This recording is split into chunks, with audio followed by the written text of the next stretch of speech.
Hi guys. तो हम पढ़ रहे थे डाइजेशन, जिसमें हमने माउथ और स्टमक में डाइजेशन पढ़ चुका था। और आज की क्लास में हम डिस्कस करने वाले हैं डाइजेशन इन स्मॉल इंटेस्टाइन, यानी कि छोटी आंत में पाचन। तो जहाँ पर मुख गुहा हमने पढ़ा, मुख गुहा में मुख्य रूप से किसका पाचन होता है? कार्बोहाइड्रेट का। सलाइवरी अमाइलेज टाइमिंग के द्वारा होता है। 30% स्टार्च का पाचन जो माइटोज में टूट जाती है। फिर निगलने की क्रिया के फलस्वरूप भोजन जो होता है कहाँ पर आता है? स्टमक में आता है। स्टमक में जो होता है वहाँ पर जठर रस है, जिसमें मुख्य रूप से किसका पाचन होता है? प्रोटीन का पाचन होता है। मुख्य रूप से स्टमक में प्रोटीन का ही पाचन होता है। प्रोटीन का जो पाचन होता है स्टमक में शुरू हो जाता है और एंड कहाँ पर होता है? स्मॉल इंटेस्टाइन में। और साथ में उसमें गैस्ट्रिक लाइपेज होता है, लेकिन वो उतनी वसा को डाइजेस्ट नहीं कर पाता है। उसके पीछे का कारण क्या होता है? वो ये होता है कि जो आमाशय होता है उसका पीएच बहुत कम होता है, जिसकी वजह से गैस्ट्रिक लाइपेज कार्य नहीं कर पाता है। और आज की क्लास में पढ़ने वाले हैं डाइजेशन इन स्मॉल इंटेस्टाइन।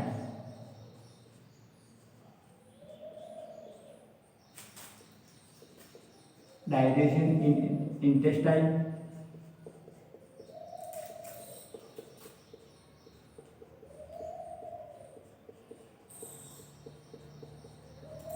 यानी कि आंत में पाचन।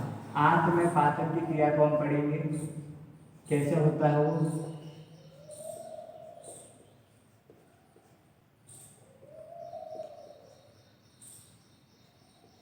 आंत में पाचन।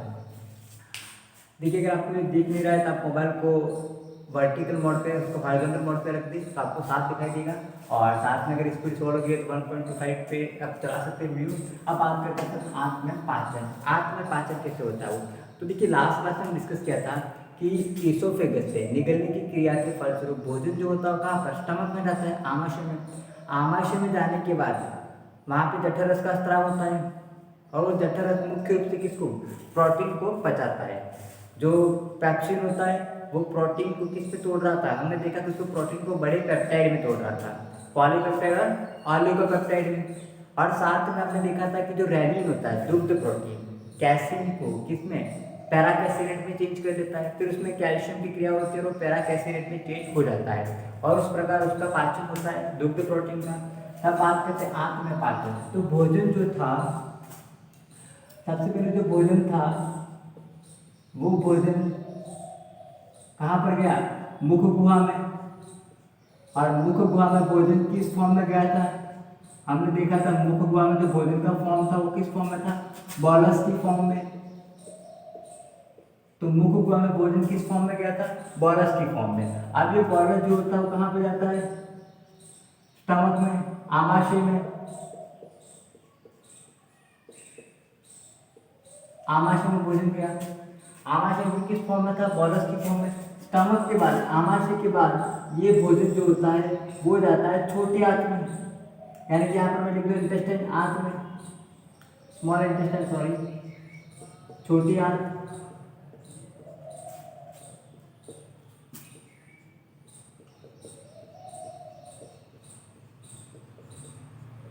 स्मॉल इंटेस्टाइन, छोटी आंत में।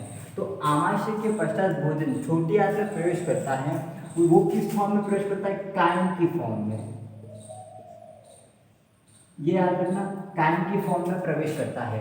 तो मुख गुहा में भोजन किस फॉर्म में होता है? बॉलस की फॉर्म में। आमाशय में किस फॉर्म में प्रवेश करता है? बॉलस की फॉर्म में। आमाशय से छोटी आंत में किस फॉर्म में प्रवेश करता है? तो वो काइम की फॉर्म में प्रवेश करता है। किस फॉर्म में? काइम की फॉर्म में स्मॉल इंटेस्टाइन छोटी आंत में प्रवेश करता है। अगर हम बात करते हैं छोटी आंत की, तो छोटी आंत के हिस्से कौन कौन से? छोटी आंत के 3 हिस्से हैं। एक तो पहला कौन सा? ड्यूओडिनम।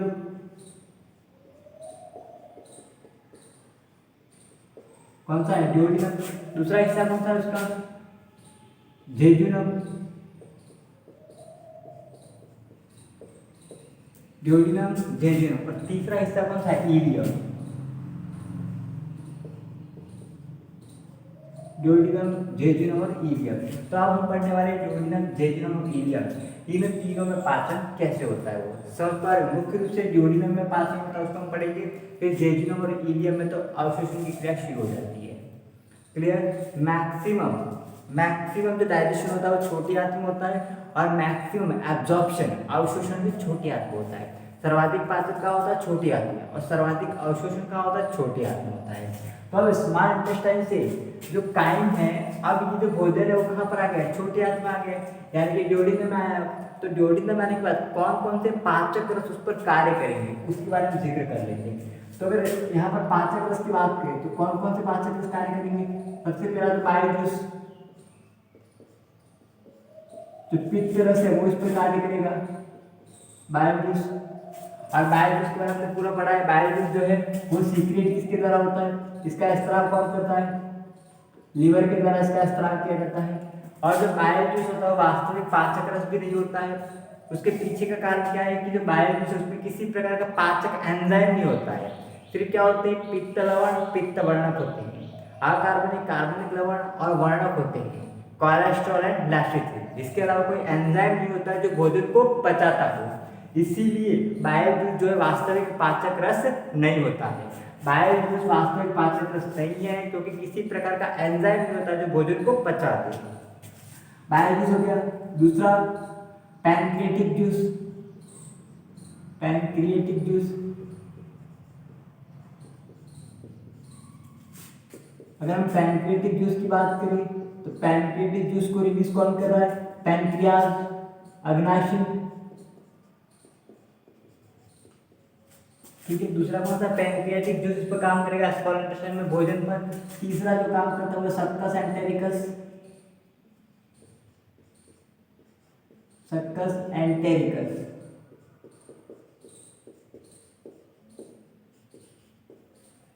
और सक्कस एंटेरिकस जो होता है उसको रिलीज कौन करता है? इंटेस्टाइन, आंत जो होती है वो।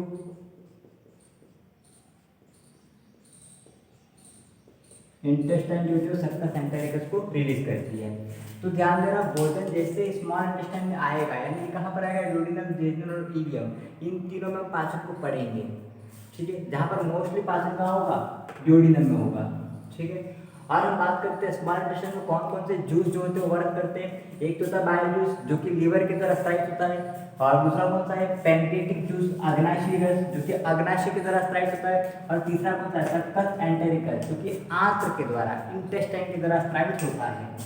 क्लियर? तो एक एक करके पढ़ते हैं। अब भोजन स्मॉल इंटेस्टाइन में आ चुका है अपना, यानी कि ड्यूोडेनम में आ चुका है। स्टमक होता है, सबसे पहले कौन सा है? Mouth and buccal cavity, and फिर एसोफेगस से भोजन निकला और कहाँ पर गया? आमाशय में गया, स्टमक में। फिर स्टमक के बाद क्या आता है? ड्यूोडेनम। तो अब भोजन कहाँ पर गया है? ड्यूोडेनम में।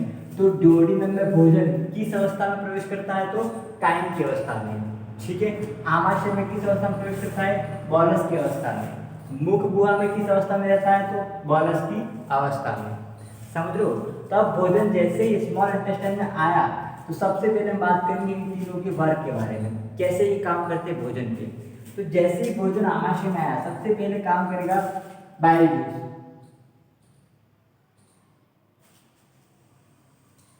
तो जैसे ही भोजन आमाशय में आया सबसे पहले सिक्रेशन किसका होगा? बाइल जूस का, यानी कि पित्त रस का।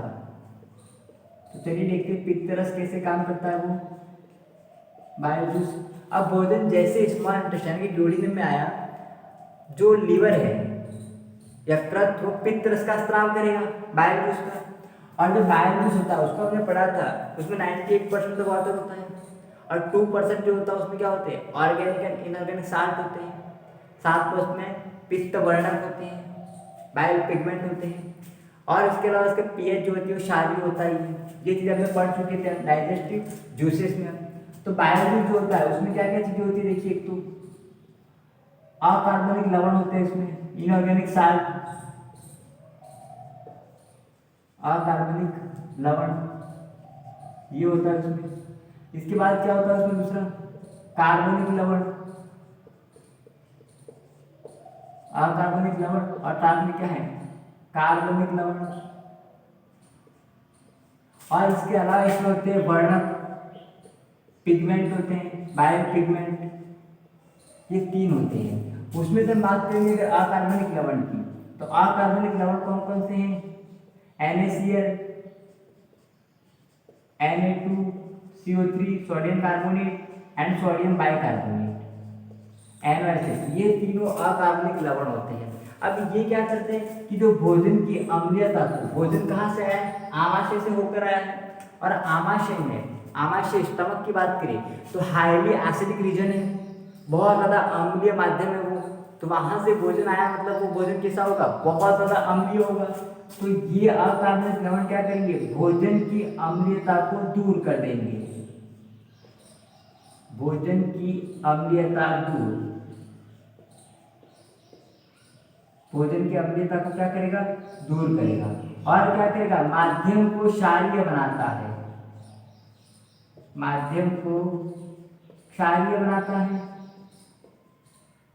माध्यम को क्या करेगा, वो क्षारीय बनाता है। ऐसा क्यों करता है, क्योंकि जो पैंक्रियाटिक एंजाइम है, यानी कि अग्नाशयी एंजाइम, पैंक्रियाटिक एंजाइम जो होते हैं, पैंक्रियाटिक एंजाइम वो क्षारीय माध्यम में ही कार्य कर पाते हैं। समझो, जैसे ही भोजन स्मॉल इंटेस्टाइन में आया, बाइल उसका सिक्रेशन होगा लीवर के द्वारा, किसके द्वारा, बाइल उसका सिक्रेशन किससे होता है, लीवर के द्वारा, यकृत के द्वारा।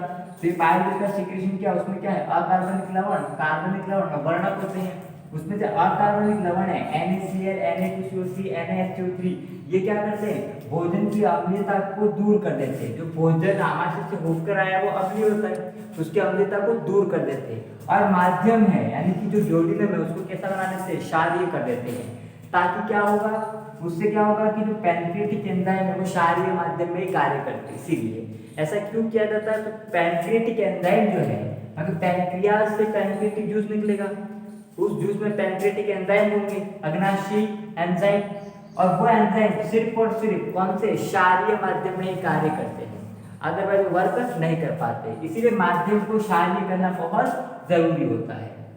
क्लियर, समझ में आया यहाँ तक। अब आगे देखिए, दूसरा बात करेंगे कार्बनिक लवण की। तो कार्बनिक लवण जो होते हैं वो होते हैं sodium glycocholate and sodium taurocholate. दो प्रकार के कार्बनिक लवण है, sodium glycocholate and sodium टोरोपोलेट।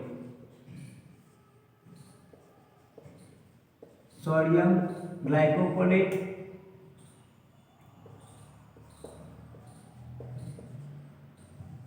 And sodium टोरोपोलेट।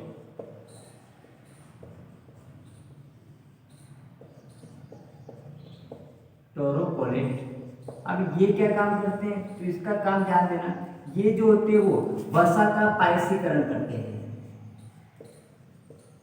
वसा का पायसीकरण। क्या करेंगे, वसा का पायसीकरण। अगेन रीजन क्या हुआ, क्योंकि जो पैंक्रियाटिक लाइपेज है, यानी कि अग्नाशय रस में एक एंजाइम है जो कि लाइपेज वसा को पचाता है, और वो जो एंजाइम होता है वो पायसीकृत वसा पर ही कार्य करता है। तो मैं यहाँ पे लिख रहा हूँ, पैंक्रियाटिक लाइपेज जो होता है, पैंक्रियाटिक लाइपेज वो पायसीकृत वसा पर ही कार्य कर पाता है, इमल्सिफिकेशन। पायसीकृत जो वसा होती है उसी पर क्या करता है, कार्य कर पाता है, दूसरी वसा पर वो कार्य नहीं करता, अपायसीकृत वसा पर कार्य नहीं कर पाता है वो। तो समझ में आई बात। कार्बनिक लवण कौन कौन से, सोडियम ग्लाइकोपोलेट एंड सोडियम टोरोपोलेट, जो क्या करते हैं, वसा का पायसीकरण, इमल्सिफिकेशन करते हैं, क्योंकि जो पैंक्रियाज से पैंक्रियाटिक जूस निकलेगा उसमें होता है पैंक्रियाटिक लाइपेज एंजाइम होता है, जो केवल पायसीकृत वसा पर ही कार्य कर पाता है। क्लियर। अब चलिए समझते हैं पायसीकरण कैसे करता है, क्या होता है पायसीकरण को। क्लियर, एक बार वर्णक देख लेते हैं, वर्णक कौन कौन से हो। वर्णक की बात करें तो इसमें कोलेस्ट्रॉल होता है, लैक्टिन होता है, कोलेस्ट्रॉल एंड लैसिथिन। लैसिथिन की हम बात करें तो ये फास्फोलिपिड होता है, इसका नेचर फास्फोलिपिड से मिलकर बना होता है, लैसिथिन जो होता है वो। क्लियर, यहाँ तक चलिए आगे। अब बात करते हैं वसा का पायसीकरण कैसे करता है। तो उसके लिए हम समझते हैं वसा का पायसीकरण कैसे होता है। तो देखिए, अगर हमारे कपड़ों पर तेल का दाग वगैरह लग जाता है तो वो इजीली रिमूव नहीं होता है, पानी से रिमूव नहीं हो पाता है। उसके पीछे का रीजन क्या होता है कि अगर हमारे पास, अगर सपोज ये ऑयल ड्रॉप है, ये ऑयल ड्रॉप है, ठीक है, अब उसकी रिएक्शन कपड़ों पर लगी हुई है, अगर हम वाटर से उसे धोने का प्रयास करेंगे तो ये क्या होगा, अगर उसको वाटर से धोने का प्रयास करेंगे तो ये प्रयास नहीं होगा, यानी कि ऑयल ड्रॉप है वो बाहर निकलेगी नहीं। तो इसीलिए फिर हम क्या करते हैं, डिटर्जेंट यूज करते हैं। तो जब हम यहाँ पर फिर क्या करते हैं, यूज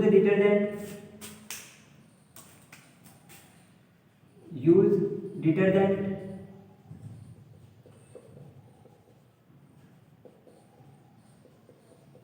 अब जैसे हम डिटर्जेंट यूज करते हैं तो डिटर्जेंट क्या करेगा, ध्यान देना, ये ऑयल की जो ड्रॉपलेट है, ये ऑयल है, उस ऑयल में क्या होता है, लिपिड। ऑयल में क्या है, लिपिड होता है।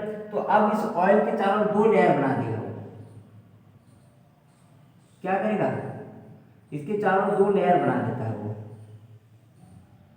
2 लेयर हो गई है। और फिर ये जो बाहरी भाग है, चारों तरफ से क्या हो गया, वाटर के मॉलिक्यूल आ गए। ये जो मैं चारों तरफ से बना रहा हूँ क्या है, वाटर के मॉलिक्यूल है, H2, H2, ये सारे क्या हो गए, वाटर के मॉलिक्यूल है। अब डिटर्जेंट की हम बात करें तो वो ऐसा क्या करता है कि जो ऑयल को क्या करता है, उस कपड़े पे दाग लगा उसको निकाल देता है। तो क्या करता है, अब यहाँ पर जो डिटर्जेंट हमने यूज किया था, ये जो 2 लेयर है, ये जो हमने क्या यूज किया है, डिटर्जेंट यूज किया। अब उस डिटर्जेंट की बात करें तो उसमें कितनी लेयर है, 2 लेयर है, 2 लेयर है ना। तो जो उसमें से और जो वाटर से, एक लेयर वाटर से अटैच हो रही है, ये 2 लेयर है, तो एक लेयर किससे अटैच होगी, वाटर से अटैच होगी। ये ऑयल की ड्रॉप हो गई और ये डिटर्जेंट की 2 लेयर होगी। तो बाहर वाली लेयर है वो किससे अटैच होगी, वाटर से अटैच होगी। ये देखो, तो एक लेयर किससे अटैच हो रही है, एक लेयर अटैच हो रही है वाटर से, और दूसरी लेयर किससे अटैच हो रही है, दूसरी लेयर जो अटैच हो रही है वो किससे हो रही है, लिपिड से हो रही है, यानी कि ऑयल से हो रही है। अब जो लेयर वाटर से अटैच हो रही है उसको हम बोलते हैं हाइड्रोफिलिक,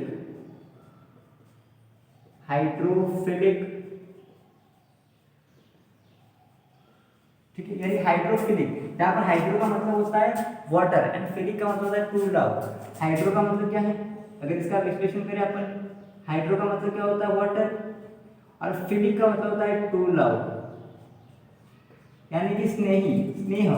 यानी कि ये जो भाग है इसका बाहर जो वाटर से जुड़ा वो कैसा है, पानी के साथ, वाटर का सॉल्युबल, पानी के साथ घुलनशील है, समझ रहे हो। तो डिटर्जेंट जो होता है उसके संरचना में 2 भाग होते हैं, समझिए। एक भाग कौन सा है, हाइड्रोफिलिक, और दूसरा हाइड्रोफोबिक। दूसरा भाग कौन सा है, हाइड्रोफोबिक होता है, हाइड्रोफोबिक। तो जहां पर हाइड्रो का मतलब अगेन क्या होता है, हाइड्रो का मतलब अगेन क्या है, वाटर, और फॉबिक का मतलब होता है डर या भय, फोबिया। यानी कि ये पार्ट जो होता है वाटर में डिसॉल्व नहीं होता है। तो ध्यान समझना, जो भाग वाटर में डिसॉल्व नहीं है वो किस तरफ है, लिपिड की तरफ है।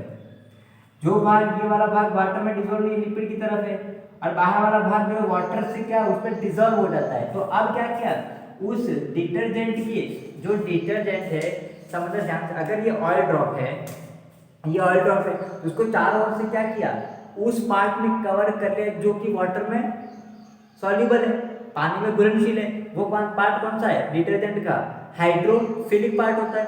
तो हाइड्रोफिलिक, जल स्नेही भाग, तो हाइड्रोफिलिक भाग ने उस ड्रॉप को चारों तरफ से कवर कर लिया।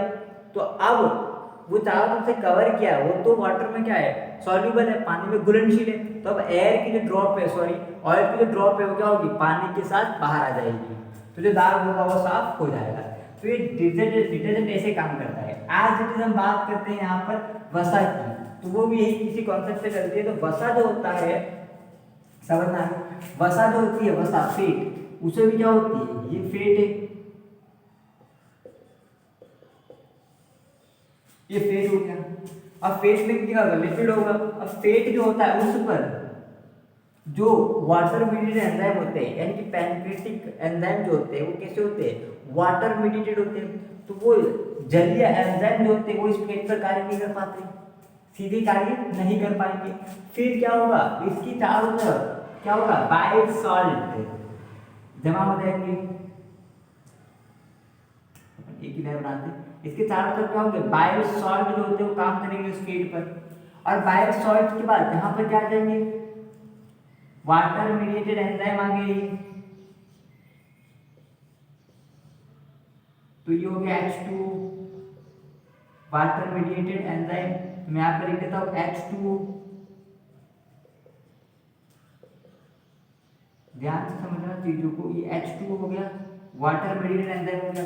अब ये जो भाग है उसका पाइल का, वो तो वाटर में डिसॉल्व है, बाहर जो बाहर का पार्ट है वो तो कैसा था, हाइड्रोफिलिक होता है, तो वो क्या करता है वाटर में डिसॉल्व होता है, तो वो इसकी तरफ अट्रैक्ट होगा, ठीक है। तो इस प्रकार ये अट्रैक्ट करके क्या करेगा, उसको फेट को छोटे छोटे टुकड़ों में फिर क्या करेगा, तोड़ देगा। समझ पा रहे हो, इस फेट को छोटे छोटे टुकड़ों में तोड़ देगा, क्योंकि फेट जो होता है उस पर सीधा उस फेट पर जो वाटर मीडिएटेड एंजाइम है, पैनक्रियाटिक एंजाइम, वो काम नहीं कर पाते। तो तब ये जो लेयर बनाई है वो किससे बनाई है, बाइल साल्ट ने। किसने, पित्त लवण ने। पित्त लवण कौन से होते हैं, कार्बनिक लवण, समझ रहे हो ना, पित्त लवण कौन से, कार्बनिक लवण ने उनकी चारों ओर क्या कर दिया, लेयर बना दी। और फिर इस पार्ट ने जो वाटर में डिसोल्युबल है, सॉल्युबल है, उस पार्ट में उसको खींचकर छोटे छोटे टुकड़ों में तोड़ दिया फेट को। तो एक्चुअली देखा जाए वसा का पाइसीकरण, तो वसा का पाइसीकरण का मतलब क्या होता है, अगर पाइसीकृत वसा की बात करें अपन, तो वसा का पाइसीकरण का मतलब क्या होता है, वसा को छोटी छोटी गोलिकाओं में तोड़ना, छोटी छोटी गोलिकाओं में तोड़ना।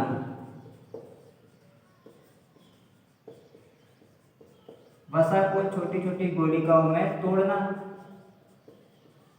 ये होता है डाइजेशन, सॉरी इमल्सिफिकेशन, पाइसीकरण। तो पाइसीकरण की प्रक्रिया में क्या होता है, वसा को छोटी छोटी गोलिकाओं में तोड़ दिया जाता है, ये फेट है उसको छोटी छोटी गोलिकाओं में तोड़ दिया गया, तो फिर आगे ये फेट क्या हो गया, छोटी छोटी ऐसी ऐसी गोलिकाओं में टूट गया, ये छोटी छोटी गोलिकाएं,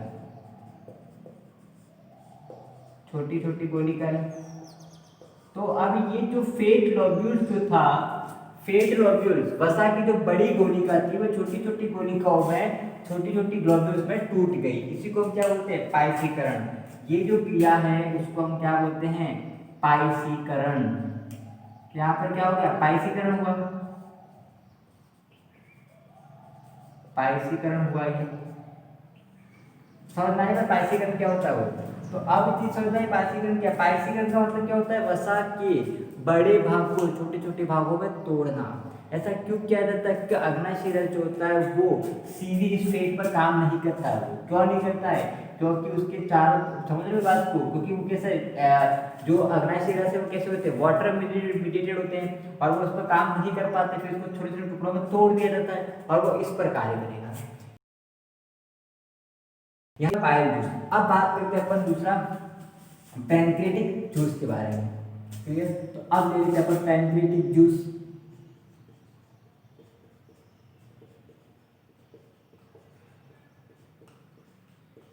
पैनक्रियाटिक जूस, चलिए अगर हम बात करते हैं पैनक्रियाटिक जूस की, तो इसका स्राव कौन करता है, इसका स्राव किया जाता है, स्राव करेगा अग्नाशय, पैनक्रियाज,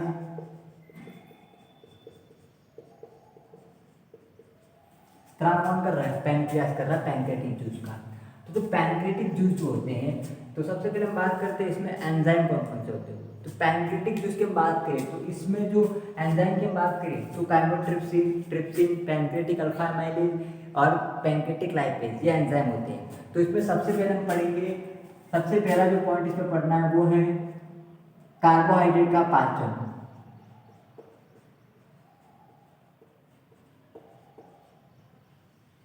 कार्बोहाइड्रेट का पाचन,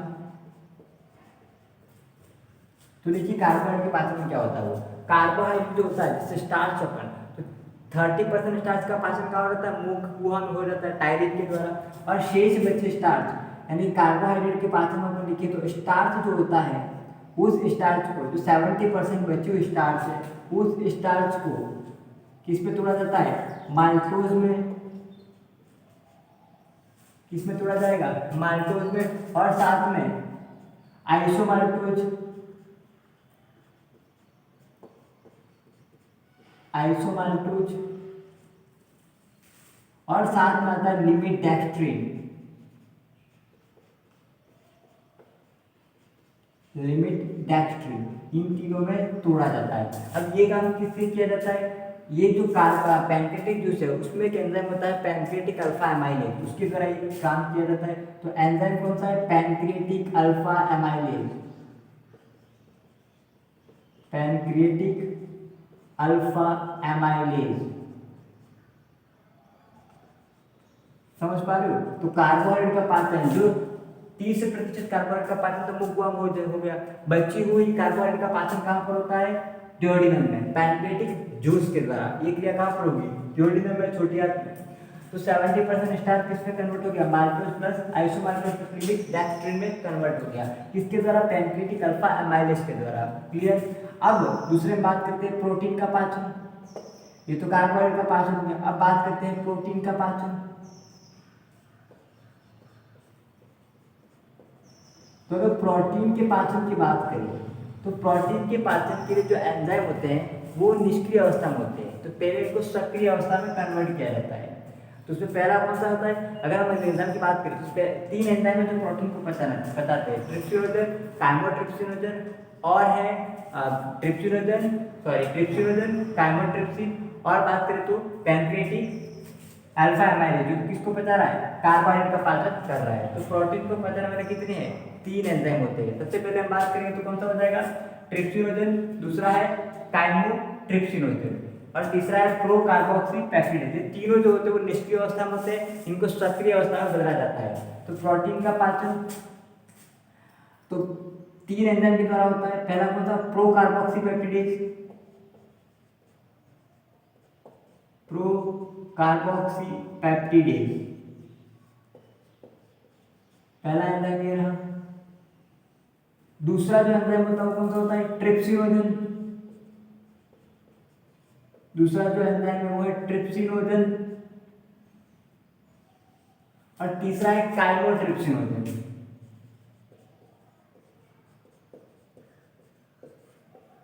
काइमोट्रिप्सिनोजन 3 एंजाइम है, A B and C, procarboxypeptidase, trypsinogen and chymotrypsinogen. जिसमें हम बात करेंगे कोई तीनों एंजाइम जो तो निष्क्रिय अवस्था में होते हैं, तो उसमें से हम बात करें काइमोट्रिप्सिनोजन की और ट्रिप्सिनोजन की। जो ट्रिप्सिनोजन जो होता है उसको सक्रिय ट्रिप्सिन में कन्वर्ट किया जाता है और ये क्रिया किसके द्वारा होती है, एंटेरोकाइनेज के द्वारा। ये एक प्रकार का हार्मोन है एंटेरोकाइनेज, एंटेरोकाइनेज के द्वारा। आपको अगर ये शब्द जो छोटे दिख रहे थे मोबाइल को हॉरिजॉन्टल मोड पे रखिए, आपको साफ दिखाई देगा। तो ट्रिप्सिनोजन जो होता है उसको एंटेरोकाइनेज इसमें ट्रिप्सिन में तोड़ दे, ट्रिप्सिन में कन्वर्ट करता है, ये सक्रिय है, ये निष्क्रिय हार्मोन होती है। अब प्रोकार्बोक्सी पेप्टिडेज को किसमें कन्वर्ट किया जाएगा, कार्बोक्सी पेप्टिडेज में, किसमें, कार्बोक्सी पेप्टिडेज में, सक्रिय अवस्था में। उसमें काइमोट्रिप्सिन को किसमें, काइमोट्रिप्सिनोजन को काइमोट्रिप्सिन में कन्वर्ट किया जाएगा, इसमें कन्वर्ट किया काइमोट्रिप्सिन में। अब उसमें प्रोकार्बोक्सी पेप्टिडेज को कार्बोक्सी पेप्टिडेज में बदलने वाला कौन होता है, ट्रिप्सिन करता है ये काम, तो ट्रिप्सिन पहले बदला हुआ। उसमें काइमोट्रिप्सिनोजन को काइमोट्रिप्सिन में बदलने का काम भी कौन करता है, ट्रिप्सिन करता है। ठीक है, तो अब ये तीनों कौन कौन से, कार्बोक्सी पेप्टिडेज, ट्रिप्सिन और काइमोट्रिप्सिन, ये तीनों प्रोटीन का डाइजेशन करते हैं। तो प्रोटीन का डाइजेशन किस प्रकार करते हैं, ध्यान देना, ये तीनों की बात करें अपन तो हमारे पास आमाशय में प्रोटीन कौन कौन से थे, प्रोटीएजेस थे और पेप्टोज थे। तो प्रोटीन और प्रोटीएजेस और साथ में पेप्टोन, जो कि ये सारे कहाँ पर थे, आमाशय में थे। अब इन सब को किस में तोड़ा जाएगा, डाइपेप्टाइड में। ध्यान देना, इन सबको किस में तोड़ा जाएगा, डाइपेप्टाइड में, यानी कि अभी तक एमिनो एसिड में तोड़ा नहीं गया है, क्योंकि प्रोटीन का फाइनल प्रोडक्ट क्या होता है, एमिनो एसिड। तो यहाँ पर डाइपेप्टाइड में तोड़ा है, किसने तोड़ा है, 3 एंजाइम यूज हुए, कार्बोक्सी पेप्टिडेज, कौन कौन से एंजाइम काम आए, कार्बोक्सी पेप्टिडेज और कौन सा, ट्रिप्सिन, ओके, और काइमोट्रिप्सिन। तीन एंजाइम जो थे पैनक्रिएटिक जूस में, उन तीनों एंजाइम ने प्रोटीन, प्रोटीजोन और इनको किस में कन्वर्ट कर दिया, डाइपेप्टाइड में। तो ये हुआ प्रोटीन का पाचन। किसमें हम बात कर रहे हैं, स्मॉल इंटेस्टाइन में। समझ में आई बात। पहला कार्बोहाइड्रेट का पाचन, दूसरा प्रोटीन का पाचन, कार्बोहाइड्रेट और प्रोटीन का पाचन। अब हम बात करेंगे तीसरे में फैट का, डाइजेशन ऑफ फैट, वसा का पाचन। तीसरा है इसी में थर्ड, वसा का पाचन।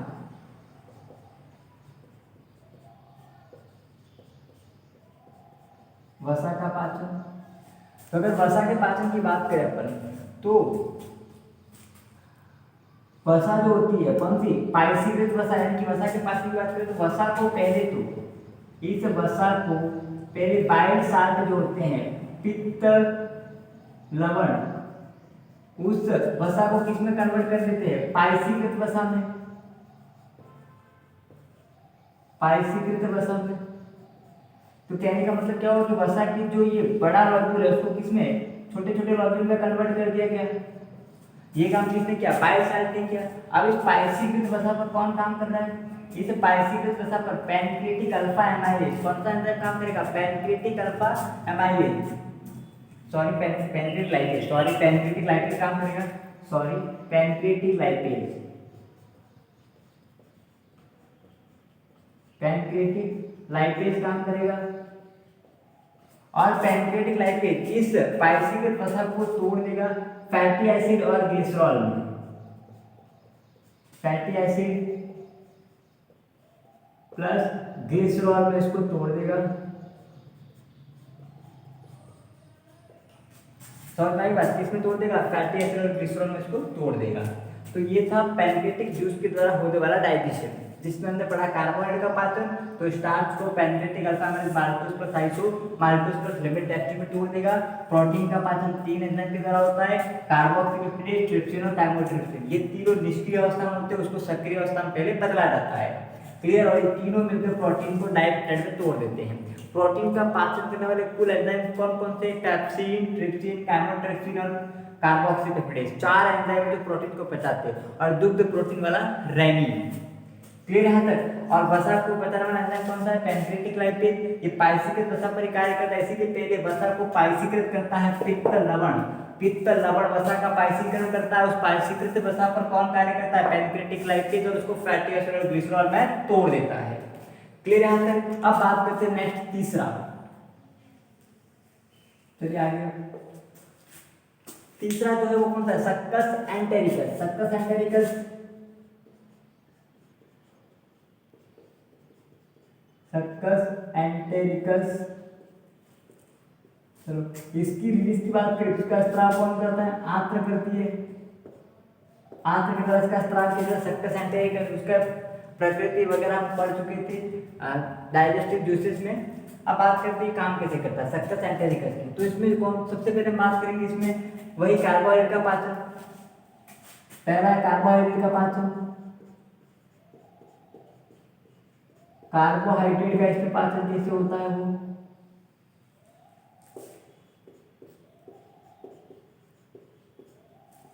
तो कार्बोहाइड्रेट में किसका, जो माल्टोज यहाँ पर बचा था, तो ये क्या करेगा, माल्टोज जो होता है, माल्टोज को,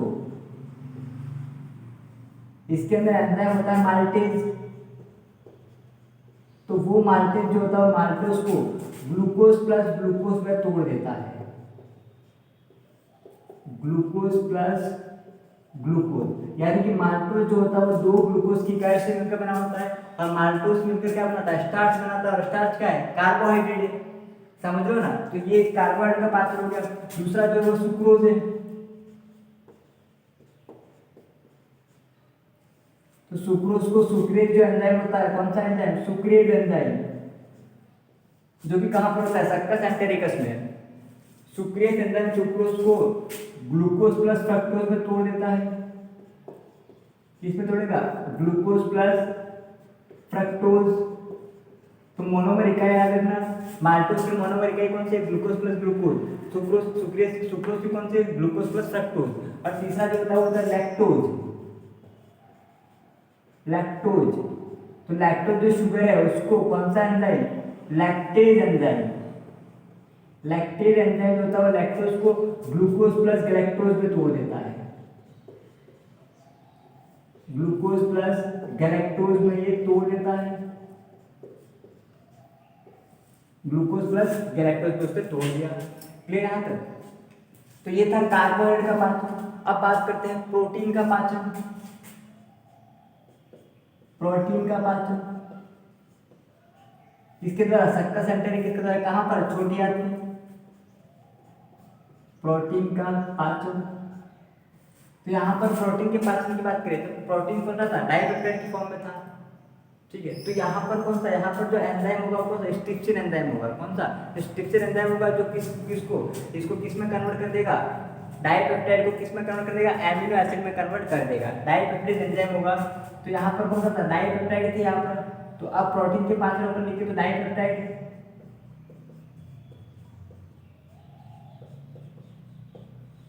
इस डाइपेप्टाइड को कौन सा एंजाइम? डाइपेप्टिडेज।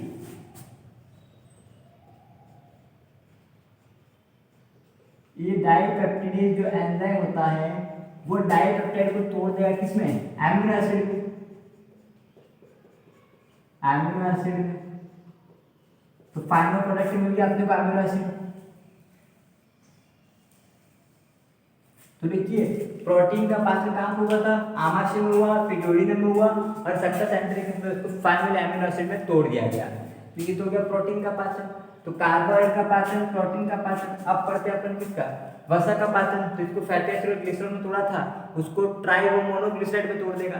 किसमें तोड़ेगा? ट्राई व मोनोग्लिसराइड में। तब बात करते हैं नेक्स्ट तीसरा। तो यहाँ पर कौन सा था? फैटी एसिड और ग्लिसरॉल था, तो उसको किसमें? डाई व मोनोग्लिसराइड में तोड़ देगा फाइनली। तो तीसरा अपन पढ़ लेते हैं यहाँ पर फैट का पाचन।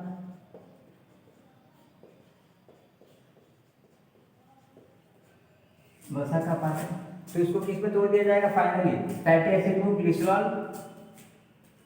ग्लिसरॉल को फैटी एसिड किसमें? डाई व मोनोग्लिसराइड में तोड़ दिया जाएगा।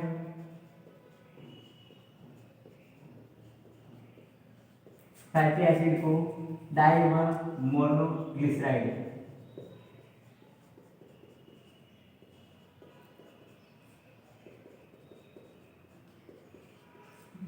अब चौथा जो होता है वो न्यूक्लिक एसिड का पाचन। इसका भी यहाँ पर पाचन हो जाता है। चौथा हम पढ़ लेते हैं न्यूक्लिक एसिड का पाचन। न्यूक्लिक अम्ल जो होते हैं उनका पाचन।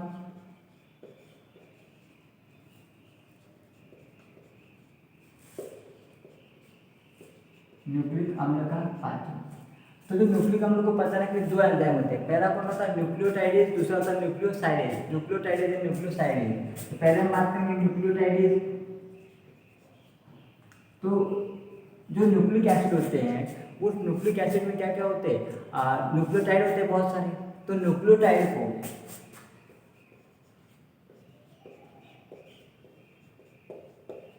न्यूक्लियोटाइड होता है, उस न्यूक्लियोटाइड को न्यूक्लियोटाइडेज, एंजाइम का नाम क्या है? न्यूक्लियोटाइडेज।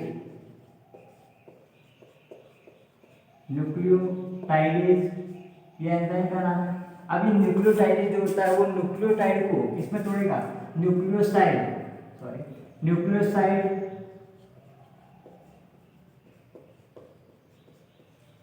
न्यूक्लियोसाइड प्लस फॉस्फेट में तोड़ देगा। फॉस्फेट में। अब इस न्यूक्लियोसाइड को अगेन न्यूक्लियोसाइडेज, यहां पर क्या होगा? न्यूक्लियोसाइडेज। तो ये जो न्यूक्लियोसाइड होता है वो न्यूक्लियोसाइड को किसमें तोड़ेगा? नाइट्रोजन क्षार, नाइट्रोजन क्षार में तोड़ेगा और साथ में शर्करा में, शुगर में इसको तोड़ देगा। कौन सी शुगर होती है? Pentose sugar. कौन सी होती है? पेंटोज शुगर, तो इसमें ये तोड़ देता है। समझ में आई बात। तो सबका सेंटेरिकस में कार्बोहाइड्रेट का पाचन देखा हमने, प्रोटीन का पाचन, फैट का पाचन और यहाँ पर न्यूक्लिक अम्ल का पाचन। न्यूक्लिक अम्ल में न्यूक्लियोटाइड को जो होता है उसको न्यूक्लियोटाइड न्यूक्लियोसाइड प्लस फास्फेट में तोड़ देता है, और न्यूक्लियोसाइड उस न्यूक्लियोसाइड को नाइट्रोजन बेस और पेंटोस शुगर में तोड़ देता है। तो देखिए न्यूक्लियोटाइड क्या है उसको समझिए जरा। न्यूक्लियोटाइड की संरचना की बात करें तो यहाँ पर क्या होता है, फॉस्फेट होता है, और यहाँ पर शुगर, और यहाँ पर नाइट्रोजनस बेस या एडिनिन बना दिया मैंने। तो ये जो वाला भाग है, इतना भाग, उसको हम बोलते हैं न्यूक्लियोसाइड। न्यूक्लियोसाइड, ठीक है, उतना भाग। और इन तीनों को जब इस न्यूक्लियोसाइड के साथ फास्फेट जुड़ गया, इस न्यूक्लियोसाइड के साथ फास्फेट जुड़ गया, तो उसको हम बोलेंगे न्यूक्लियोटाइड। यहाँ पर इसको क्या बोलेगा, न्यूक्लियोटाइड। इसको हमने बोल दिया न्यूक्लियोटाइड। अगर उसके साथ कौन सा जुड़ गया, फास्फेट जुड़ गया, तो आप क्या बोलोगे उसको, न्यूक्लियोटाइड। तो पहले न्यूक्लियोटाइडेज एंजाइम जो होता है वो न्यूक्लियोटाइड को किस में तोड़ता है, न्यूक्लियोटाइड को किस में तोड़ेगा, न्यूक्लियोसाइड और फास्फेट में। यानी कि ये न्यूक्लियोसाइड और फास्फेट अलग कर दिया उसने। फिर न्यूक्लियोसाइड एंजाइम क्या करेगा, इस शुगर और इस nitrogenous base adenine, nitrogen base कौन से, प्यूरिन और पिरिमिडिन। प्यूरिन में कौन कौन से, एडेनिन और ग्वानिन, और पिरिमिडिन में साइटोसिन और थायमिन। तो वो उस नाइट्रोजन बेस को भी अलग कर दिया, फास्फेट अलग, नाइट्रोजन बेस अलग, शुगर अलग, सबको अलग अलग सेपरेट कर दिया। क्लियर। तो ये था छोटी आंत में पाचन, डाइजेशन इन स्मॉल इंटेस्टाइन। अब कुछ पॉइंट्स की हम बात कर लेते हैं। तो पॉइंट की बात करें, सर्वाधिक पाचन जो होता है वो कहाँ पर होता है, छोटी आंत में होता है। सर्वाधिक पाचन छोटी आंत में, सर्वाधिक पाचन, सर्वाधिक पाचन कहाँ होता है, दूसरा प्रोटीन का सर्वाधिक पाचन कहाँ पे होता है, तो प्रोटीन का जो सर्वाधिक पाचन होता है वो ड्यूोडेनम में होता है। प्रोटीन का सर्वाधिक पाचन कहाँ पर होता है, ड्यूोडेनम में। अगर ड्यूोडेनम की बात करें तो प्रोटीन का सर्वाधिक पाचन कहाँ पर होता है, ड्यूोडेनम में। ठीक है, प्रोटीन का सर्वाधिक पाचन कहाँ पर होता है, ड्यूोडेनम में। प्रोटीन का सर्वाधिक पाचन कहाँ होता है, ड्यूोडेनम में। दूसरा पॉइंट, कार्बोहाइड्रेट का सर्वाधिक पाचन कहाँ होता है, तो ड्यूोडेनम में। कार्बोहाइड्रेट,